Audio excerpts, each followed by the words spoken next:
بسم اللہ الرحمن الرحیم۔ السلام علیکم ورحمۃ اللہ وبرکاتہ۔ سخت گرمی کا دن تھا اور دوپہر کا وقت۔ سورج کی تپش نے پتھریلی زمین کو جھلسا دیا تھا۔ گرم نوکیلے پتھروں پر پاؤں جمائے رکھنا مشکل تھا۔ اس قدر گرم پتھریلی زمین پر چند نوجوان ایک لڑکے کو لٹائے پیٹ رہے تھے۔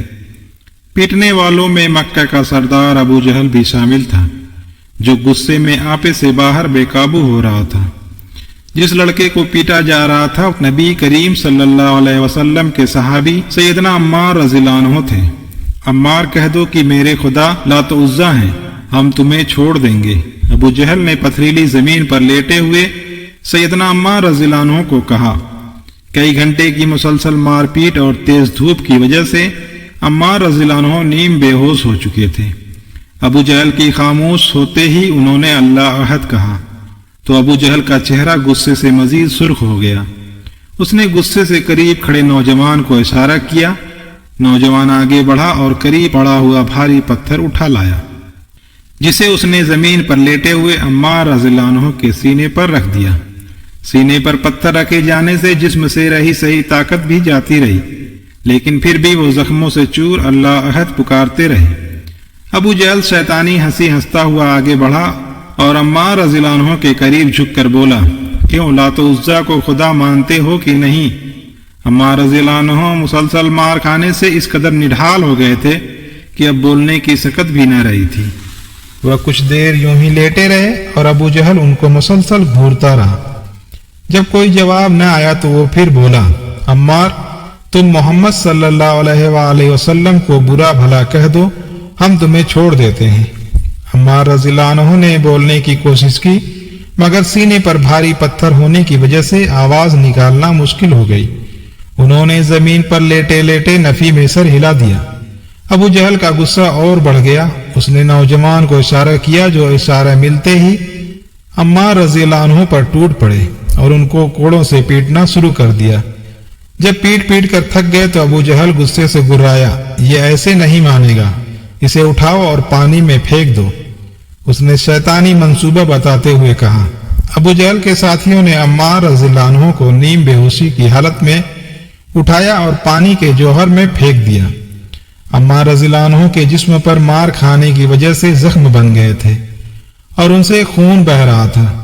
زخموں پر پانی لگا تو پورے جسم میں درد کی ٹیسیں اٹھنے لگی۔ وہ کئی گھنٹے تک پانی میں رہے اور ابو جہل اپنے ساتھیوں سمیت انہیں مارتا پیٹتا رہا۔ جب تھک گیا تو یہ دھمکی دے کر چلا گیا کہ تمہارے ساتھ کل نپٹا جائے گا۔ یوں عمار رضی اللہ عنہ کی مار پیٹ سے خلاصی ہوئی، لیکن اگلے روز ہی ان پر دوبارہ قیامت ٹوٹ پڑی۔ ابو جہل نے اپنے ساتھیوں سمیت انہیں پکڑا اور پتھریلی زمین پر سخت دھوپ میں لٹا کر مارنا شروع کر دیا۔ یہ 6 صدی عیسوی کی آخر کی بات ہے۔ ان دنوں یمن کا علاقہ بہت بڑی تجارتی منڈی کی حیثیت رکھتا تھا۔ یہاں کے لوگوں کو صنعت میں بڑا ملکہ حاصل تھا اور یمن کی بنائی ہوئی اشیاء دور دراز کے ملکوں میں بڑے شوق سے خریدی جاتی تھی۔ یمن کے لوگ بڑی تعداد میں تجارت کرتے تھے۔ وہ یمن میں بننے والی اشیاء اونٹوں پر لاد کر نکلتے اور یمن کے چاروں طرف دور دراز ملکوں کا رخ کرتے، وہاں اپنا تجارتی سامان فروخت کرتے اور منافع کے طور پر اس ملک کی قیمتی اشیاء اپنے ساتھ یمن لا کر فروخت کر دیتے۔ یمن کا مال فروخت کرنے کے لیے ان دنوں مکہ کا شہر بڑا مشہور ہو چکا تھا اور بہت سے یمنی تاجر اپنا سامان لے کر مکہ آنے لگے تھے۔ عامر بن مالک بھی یمن ہی کا ایک مشہور و معروف تاجر تھا۔ اس کے تجارتی قافلے یمن کے ارد گرد کے قبائلی علاقوں میں کثرت سے جاتے تھے۔ عامر بوڑھا ہوا تو اس کا پیشہ تجارت اس کے بیٹوں نے سنبھال لیا۔ عامر کے 4 بیٹے تھے اور چاروں ہی ہونہار اور لائق تھے۔ باپ کے بڑھاپے کے بعد انہوں نے تجارت کے کاروبار کو بڑی وسعت دی۔ ایک روز عامر کے بیٹوں نے تجارتی سامان مکہ لے جانے کا فیصلہ کیا اور غلاموں کے ساتھ بذات خود ایک بھائی کو روانہ کیا۔ تجارتی وفد یمن سے مکہ پہنچا اور سامان تجارت فروخت کر کے واپس یمن آ گیا، لیکن قافلے کے ساتھ جانے والا عامر کا بیٹا مکہ سے واپس نہ آیا۔ بوڑھے عامر کے لیے یہ بڑی پریشان کن خبر تھی۔ بڑھاپے کے عالم میں جوان بیٹے کے یوں چپ چاپ کسی طرف نکل جانے سے عامر بہت پریشان ہوا۔ اس نے باقی مادہ اپنے تینوں بیٹوں کو بلایا اور کہا، کہ جاؤ اور اپنے بھائی کو تلاش کر کے لاؤ۔ باپ کے حکم پر تینوں بھائیوں یاسر، حارث اور مالک نے رخت سفر باندھا اور اپنے بھائی کی تلاش میں مکہ کی طرف روانہ ہو گئے۔ اونٹوں پر سفر کرتے اور دشوار راستوں سے ہوتے ہوئے کئی روز بعد تینوں بھائی مکہ پہنچے تو بغیر سستائے بھائی کی تلاش میں نکل گئے۔ انہوں نے مکہ کا چپا چپا چھان مارا، گلی بازار گھومے، مذہبی مقام دیکھے اور تجارتی منڈیوں کے چکر لگائے، لیکن بھائی کی کوئی خبر معلوم نہ ہوئی۔ مکہ اور آس پاس کے قبیلوں سے دریافت کیا لیکن کوئی اتا پتہ نہ ملا۔ کئی روز کی تلاش بسیار کے بعد بالآخر انہوں نے لاچار ہو کر واپس یمن جانے کا تہیہ کر لیا۔ یمنی تاجر عامر بن مالک کا سب سے بڑا بیٹا یاسر تھا، جو اپنے دونوں بھائیوں حارث اور مالک کے ساتھ اپنے بھائی کی تلاش میں مکہ آیا تھا۔ وہ زندگی میں پہلی مرتبہ مکہ آیا تھا اور مکہ میں اپنے گمشدہ بھائی کو تلاش کرنے کے لیے جو علاقہ اس کے حصے میں آیا، اس علاقے میں بیت اللہ بھی تھا۔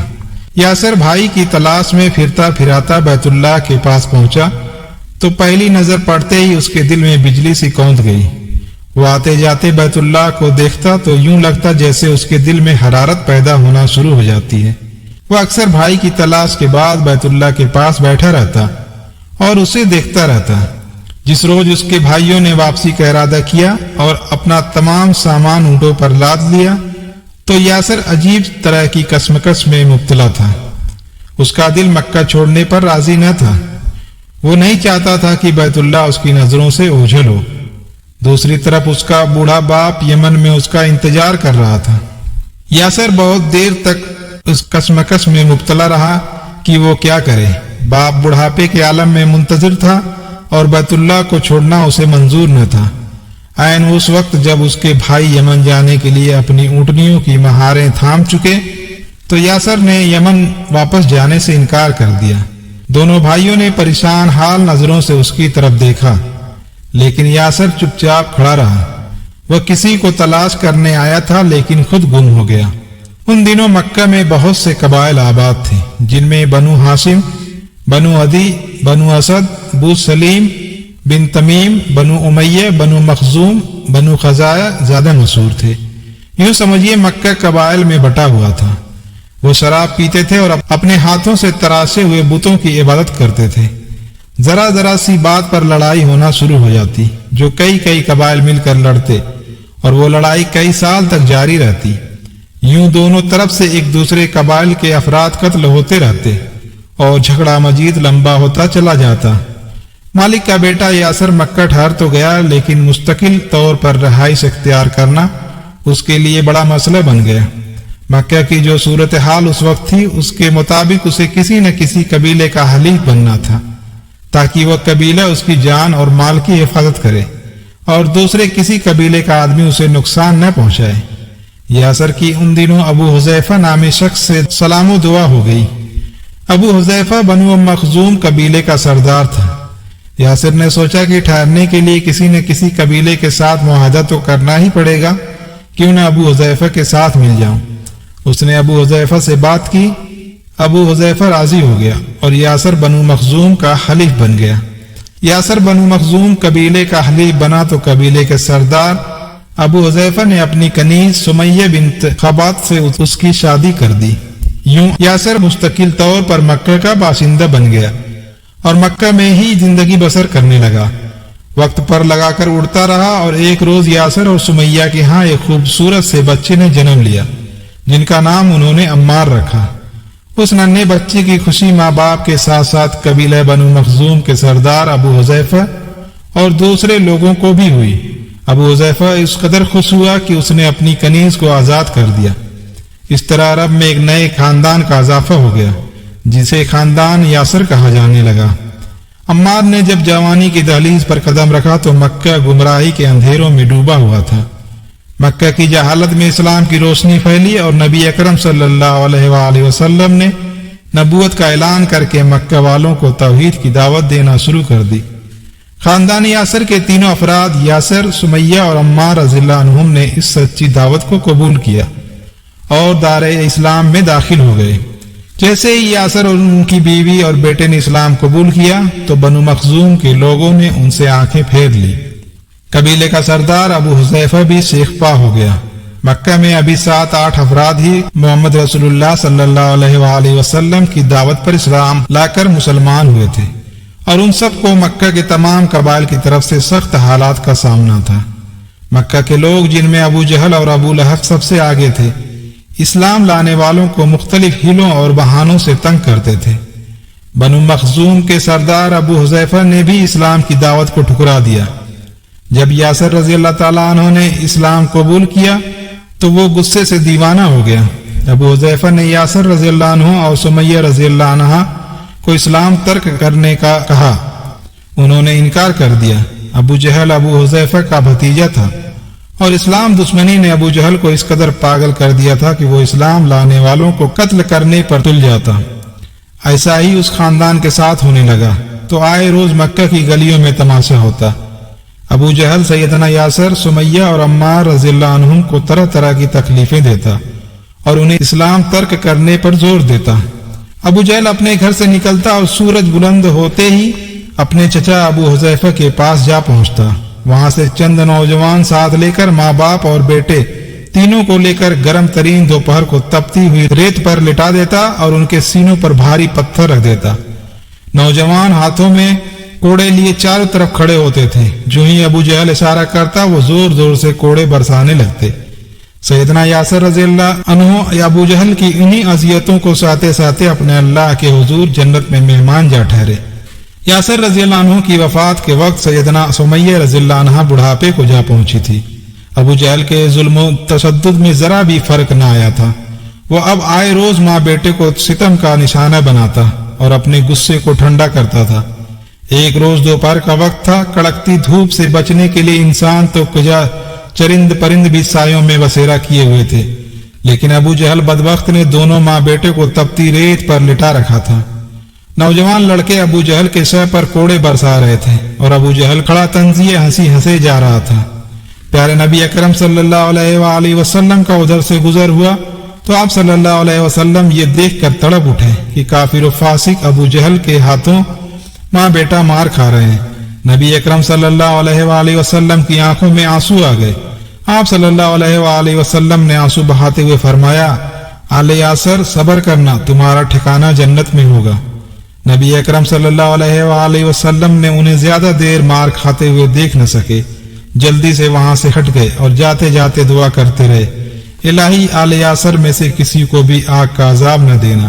دن گزرنے کے ساتھ ساتھ ابو جہل کا ظلم اور بھی بڑھتا جا رہا تھا۔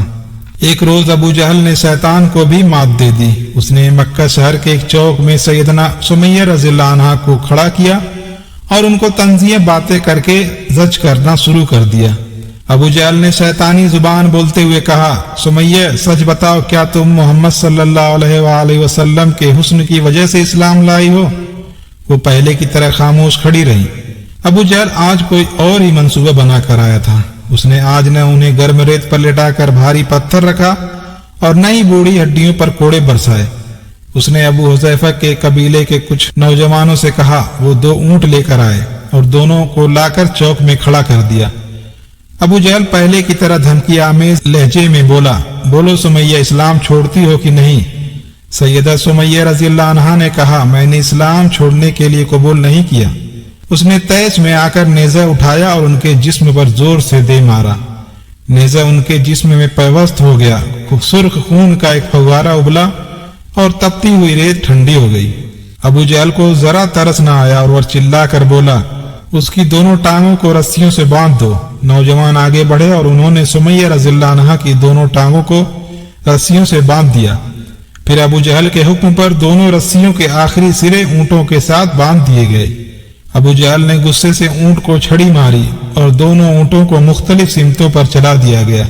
سیدہ سمیہ رضی اللہ عنہا کا بوڑھا جسم 2 حصوں میں بٹ گیا اور وہ اسلام پر جان دے کر اپنے اللہ کو پیاری ہو گئی۔ اللہ ان پر راضی اور وہ اللہ پر راضی۔ سیدہ سمیہ رضی اللہ عنہا وہ پہلی خاتون تھیں جنہوں نے اسلام پر جان دے کر اسلام کی پہلی شہیدہ بنی۔ سیدہ سمیہ رضی اللہ عنہا کے بیٹے حضرت عمار رضی اللہ عنہ اور صہیب رضی اللہ عنہ بن منان ایک ساتھ ایمان لائے تھے۔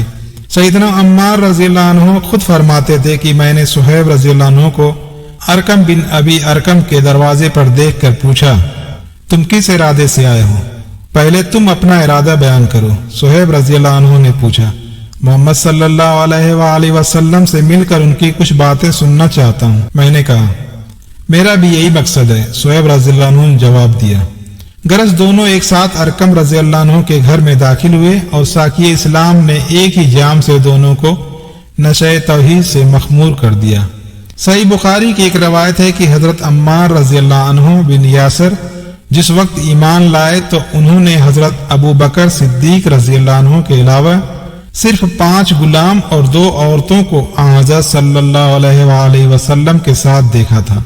یہ وہ حضرات تھے جنہوں نے اپنے اسلام کو ظاہر کر دیا تھا، ورنہ صحیح روایت کے مطابق اس وقت تک 30 اصحاب رضی اللہ عنہم سے زیادہ دائرہ اسلام میں داخل ہو چکے تھے۔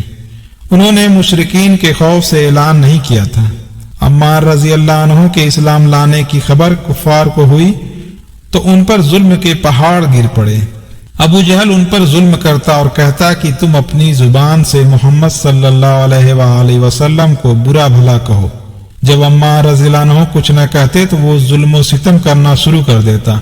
ایک روز کفار نے ان کو پانی میں اس قدر گوتے دیے کہ وہ بدحواس ہو گئے، یہاں تک کہ اسی حالت میں جفاکاروں نے جو چاہا ان کی زبان سے اقرار کروا لیا۔ اس کے بعد گو اس مصیبت سے گلو خلاصی ہو گئی، تاہم غیرت ملی نے ارک ارک کر دیا۔ دربار نبوت صلی اللہ علیہ وآلہ وسلم میں حاضر ہوئے تو آنکھوں سے آنسوؤں کا دریا جاری تھا۔ عمار کیا خبر ہے؟ رحمت عالم صلی اللہ علیہ وآلہ وسلم نے دریافت فرمایا، یا رسول اللہ صلی اللہ علیہ وآلہ وسلم، نہایت ہی بری خبر ہے۔ حضرت عمار رضی اللہ عنہ نے عرض کیا، آج مجھے اس وقت تک مصیبت سے رہائی نہ ملی جب تک میں نے آپ صلی اللہ علیہ وآلہ وسلم کی شان میں نازیبہ الفاظ اور ان کے معبودوں کے حق میں کلمات خیر استعمال نہ کیے۔ تم اپنا دل کیسا پاتے ہو؟ ارشاد ہوا، میرا دل ایمان سے مطمئن ہے۔ عرض کیا، سرور کائنات صلی اللہ علیہ وآلہ وسلم نے نہایت شفقت کے ساتھ ان کے آنکھوں کے آنسوؤں کے قطرے پوچھے، فرمایا کچھ مذائقہ نہیں، اگر چاہے پھر ایسا ہی کرو۔ اس کے بعد قرآن پاک کی ایک آیت تلاوت فرمائی جس کا ترجمہ یوں ہے، جو شخص ایمان لانے کے بعد خدا کا انکار کر دے مگر وہ جو مجبور کیا گیا ہو اور اس کا دل ایمان سے مطمئن ہے، اس کے لیے کوئی مواخذہ نہیں۔ ایک بار حضرت سعید رضی اللہ عنہ بن جبیر نے حضرت عبداللہ بن عباس رضی اللہ عنہما سے پوچھا، کیا قریش مسلمانوں کو اس قدر اذیت پہنچاتے تھے کہ وہ اپنا مذہب چھوڑ دینے پر مجبور ہو جائیں؟ خدا کی قسم ہاں، حضرت عبداللہ بن عباس رضی اللہ عنہما نے جواب دیا، وہ ان کو مارتے تھے، بھوکا اور پیاسا رکھتے تھے، یہاں تک کہ ضعیفی اور کمزوری سے وہ اٹھنے بیٹھنے سے بھی مجبور ہو جاتے تھے۔ ایسی حالت میں وہ جو کچھ چاہتے تھے ضمیر کے خلاف ان سے اقرار کرا لیتے تھے۔ حضرت عمار رضی اللہ عنہ بھی انہی گرفتاران مصیبت میں سے تھے جنہوں نے راہ حق میں صبر و استقامت کے ساتھ گونا گو مصائب اور مظالم برداشت کیے، لیکن آئینہ دل سے توحید کا عکس زائل نہ ہوا۔ ضعیفی کے عالم میں جن لوگوں نے ان کی پیٹھ ننگی دیکھی تھی وہ بیان کرتے ہیں کہ اس وقت تک کثرت کے ساتھ سیاہ لکیریں، تپتی ہوئی ریت اور دہکتے ہوئے انگاروں کے داغ ان کی پیٹھ پر موجود تھے۔ مدینہ کی ہجرت کا عام حکم ہوا تو حضرت عمار رضی اللہ عنہ نے بھی اس سرزمین امن کی راہ لی۔ نبی اکرم صلی اللہ علیہ وآلہ وسلم یہاں حضرت حذیفہ رضی اللہ عنہ بن یمان انصاری سے بھائی چارہ کرا دیا اور مستقل سکونت کے لیے ایک قطع زمین مرحمت فرمایا۔ مدینہ کی ہجرت کے بعد مسجد نبوی صلی اللہ علیہ وآلہ وسلم کی بنیاد ڈالی گئی۔ سرور کائنات صلی اللہ علیہ وآلہ وسلم نے صحابہ کرام رضی اللہ عنہم کو جوش دلانے اور محنت کی عظمت کے سبق کو عیاں کرنے کے لیے خود بھی کام میں حصہ لیا۔ حضرت عمار رضی اللہ عنہ اینٹ گارا لا لا کر دیتے تھے اور یوں کہتے تھے، ہم مسلمان ہیں، ہم مسجدیں بناتے ہیں۔ حضرت ابو سعید رضی اللہ عنہ فرماتے ہیں کہ ہم لوگ ایک ایک اینٹ اٹھاتے تھے اور عمار رضی اللہ عنہ 2 اینٹیں اٹھاتے تھے۔ ایک مرتبہ حضرت صلی اللہ علیہ وآلہ وسلم اس طرف سے گزرے تو آپ صلی اللہ علیہ وآلہ وسلم نے نہایت شفقت کے ساتھ ان کے سر سے گرد و غبار صاف کرتے ہوئے فرمایا، افسوس عمار رضی اللہ عنہ تمہیں باغی گروہ قتل کرے گا۔ آپ صلی اللہ علیہ وآلہ وسلم نے فرمایا، تم اسے اللہ کی طرف دعوت دو گے اور وہ تمہیں جہنم کی طرف بلائے گا۔ ایک دفعہ کسی نے ان کے سر پر اس قدر بوجھ لاد دیا کہ لوگ چلا اٹھے، آج عمار رضی اللہ عنہ مر جائیں گے۔